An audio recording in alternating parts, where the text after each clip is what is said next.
Patrick Macnee, merci infiniment d'être avec nous. On venait à l'instant de voir ces images, ce générique, cette musique. Chapeau melon et bottes de cuir, The Avengers. On a l'impression que c'est évidemment pour nous quelque chose qui fait partie de notre vie. Est-ce que vous avez conscience de l'importance de cette série dans le monde entier? Non, pas à l'époque. En fait, la série s'est développée toute seule avec le temps.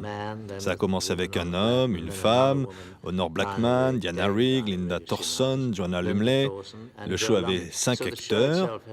Et moi, j'étais attiré par le métier de producteur de cinéma, mais malheureusement, j'avais des enfants à nourrir et besoin de gagner de l'argent pour vivre, et c'est ce que j'ai fait jusqu'au bout, finalement. Comment cette aventure a commencé pour vous, la première fois où on vous a parlé de Chapeau melon et bottes de cuir? Les choses ne se sont pas passées si facilement. À l'époque, j'écrivais une série sur Churchill et je ne voulais pas faire autre chose car j'étais le producteur. Mais la société de production m'a proposé plus d'argent simplement pour tourner pendant 3 mois à Noël.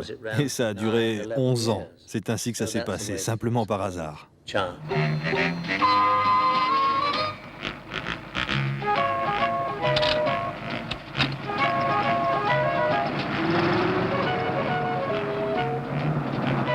Comment on peut expliquer ce succès universel? En fait, tous les gens à cette époque faisaient ça pour la première fois. Donc ils avaient des idées. J'avais des idées, nous avions tous des idées et on les mettait ensemble. Et c'est comme ça que le show s'est fait. On a mis nos idées ensemble pendant 6 saisons. Et les gens qui étaient là, c'était ni Neil Simon, ni Mel Brooks, mais c'était quand même des gens très drôles. Ils écrivaient le show, ils avaient du talent et il y avait de très très bons réalisateurs.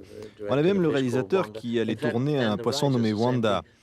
En fait, c'était tous de super scénaristes qui se réunissaient juste pour réaliser ce show et qui se servaient de leur imagination comme ils ne l'avaient jamais fait auparavant. C'est moi le vengeur volant, Madame Pell. Ce n'est qu'un mythe. Rien qu'un personnage de papier. De papier, Madame Pell?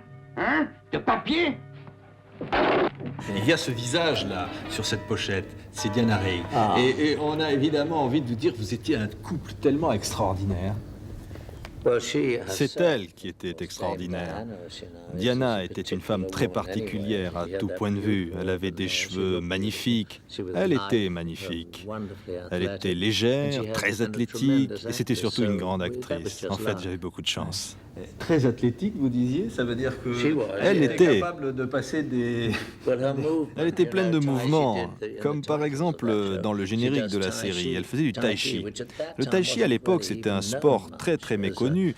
Les gens pensaient qu'elle dansait, alors que simplement elle pratiquait le tai chi formidablement.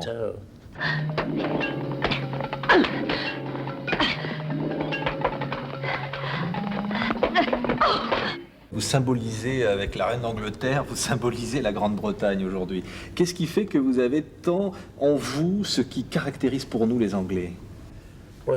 Oui, peut-être maintenant, je caractérise les Anglais, mais à l'époque, je pense qu'un parapluie ou simplement des choses comme ça symbolisait beaucoup la Grande-Bretagne, parce que on sortait de la guerre, on voulait revenir aux belles choses du XVIIIe siècle. On avait eu la guerre, on était déprimés, il y avait les rationnements, et donc cette série, c'était comme une renaissance. C'était un retour aux couleurs de la vie, c'était très romanesque.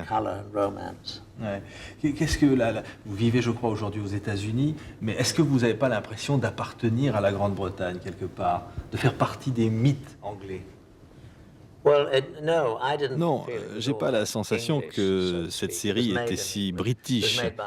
C'était fait en Angleterre par un Canadien, nous vivions tous à l'étranger, et on représentait une attitude anglaise qui n'existait déjà plus à l'époque, qui était très ancienne en fait. En revanche, la série représentait bien Carnaby Street. Et à l'époque, c'était le centre du monde de la mode dans ces années 60, et c'est ça que nous personnifions.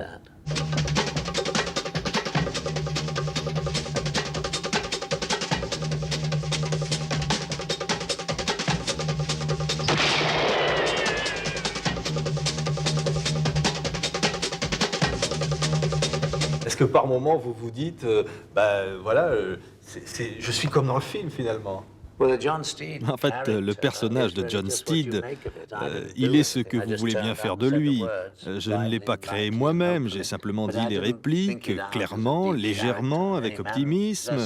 Mais ce n'était pas vraiment un personnage profond pour moi, j'étais juste un héros sorti d'un livre. Il échappait à la guillotine, il combattait les méchants, c'était juste pour rire. Faites-vous!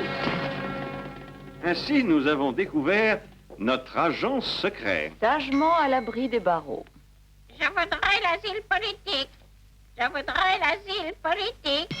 Vous avez joué dans des films fantastiques, vous avez présidé le festival de films fantastiques à Bruxelles il y a quelques années. Est-ce que vous vous dites, je suis quand même John Steed avant tout? Est-ce que c'est pas pesant, quelque part? La réalité à propos de ce personnage, c'est d'ailleurs le cas de n'importe quel personnage qui appartient à une série, qui retient l'affection du public, eh bien, c'est que ça vous poursuit pendant toute votre carrière de comédien. Les gens vous retrouvent toujours avec plaisir, comme le souvenir de quelqu'un qu'ils ont aimé. Et si John Steed s'adresse à des téléspectateurs de TV5 dans le monde entier qui vous connaissent dans toutes les langues, parce que cette série a été traduite partout, Oui. vous leur diriez quoi? Vous leur diriez merci d'une certaine façon?